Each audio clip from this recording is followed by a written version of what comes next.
Ms. McBath from Georgia.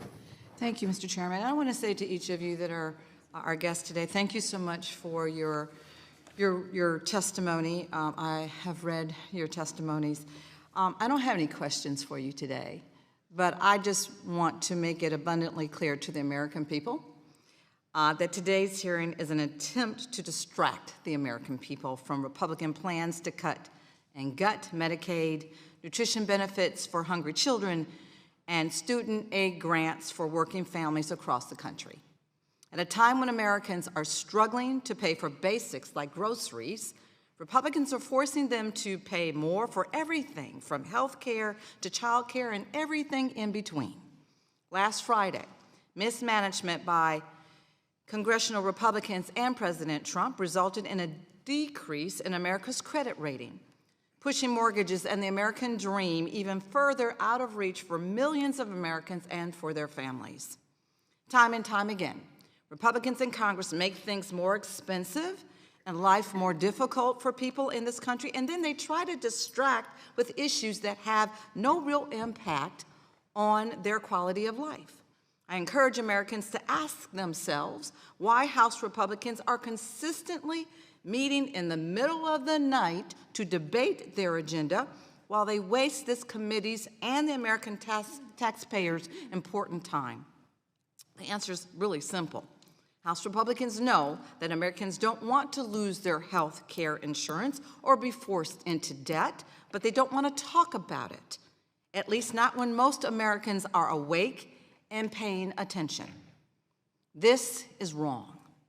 House Republicans and President Trump are making it more difficult for everyday Americans to provide for themselves and for their families. One of the greatest aspects of this country, one of the things that most people take real national pride in, is our historic commitment to equality of opportunity, our commitment that America is the land of opportunity. And while we have not always been able to live up to that promise, it's the fact that we are always striving toward that ideal that makes the promise of America truly great. But Republicans are making it more difficult to keep that promise and more expensive for people to provide for themselves and for their families. We often hear from the majority that they believe in a country where hard work and merit are rewarded. These efforts today move us further from that ideal. Representative Barbara Jordan, one of my personal heroes, once said that what the people want is very, very simple. They want an America as good as its promise. And with efforts like today's hearing and the budget bill Republicans scheduled for debate in the middle of the night to hide that they're ripping away health care from 14 million people, we only get further and further away from the promise that this country offers. The American people are frustrated, and rightfully so. They're frustrated that they keep doing everything right, sometimes working multiple jobs, but still feel that they are falling behind. Now's the time for everyone who cares about equality of opportunity, for everyone who cares about how expensive everyday life has become in this country, to let Republicans in Congress know that you think their priorities are all wrong.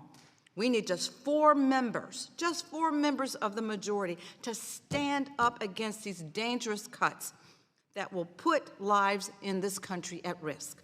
The American people don't support cuts to these vital programs and won't let Republicans get away with it.